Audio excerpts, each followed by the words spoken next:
क्या आप जानते हैं आप इस धरती पर क्यों आए हैं? श्री कृष्ण गीता में कहते हैं ये संसार नाशवान है, परंतु ये कर्म भूमि भी है। अर्थात ये पृथ्वी हमारा स्थायी घर नहीं, बल्कि एक विद्यालय है, आत्मा की परीक्षा भूमि। जिस प्रकार विद्यार्थी विद्यालय में आता है सीखने, उसी प्रकार आत्मा पृथ्वी पर आती है ज्ञान, अनुभव और मुक्ति की शिक्षा लेने। श्री कृष्ण कहते हैं आत्मा ना कभी जन्म लेती है, ना कभी मरती है, वो केवल शरीर बदलती है। यानी जब किसी जन्म में हम अपना कार्य अधूरा छोड़ देते हैं या कोई शिक्षा अधूरी रह जाती है, तब आत्मा पुनः इस पृथ्वी पर लौटती है, नए शरीर, नई परिस्थितियों में। यही है पुनर्जन्म।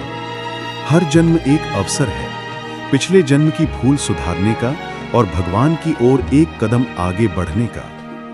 कृष्ण कहते हैं कर्म करो, परंतु फल की आसक्ति मत रखो। हम यहाँ आए हैं अपने कर्मों का फल भोगने और आत्मा को शुद्ध करने। यदि हम शुभ कर्म करते हैं तो हमें शांति और सुख मिलता है। यदि हम अशुभ कर्म करते हैं तो हमें दुख भोगना पड़ता है। इसी प्रकार आत्मा सीखती है कि क्या धर्म है और क्या अधर्म। सभी शिक्षाओं और अनुभवों के बाद आत्मा एक ही सत्य समझती है कि मैं शरीर नहीं हूं, मैं भगवान का अंश हूं। यही समझ मुक्ति या मोक्ष कहलाती है। जब आत्मा इस सत्य को जान लेती है तो उसे फिर जन्म नहीं लेना पड़ता।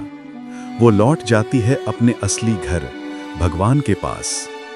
इसीलिए श्री कृष्ण कहते हैं तुम इस धरती पर आए हो भूलने नहीं, बल्कि याद करने कि तुम कौन हो और तुम्हारा स्रोत कहाँ है।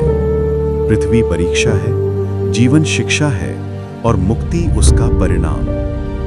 ऐसे ही और ज्ञानपूर्ण वीडियो के लिए शास्त्र ज्ञान चैनल को सब्सक्राइब करें, लाइक और कमेंट करना ना भूलें। जय श्री कृष्ण।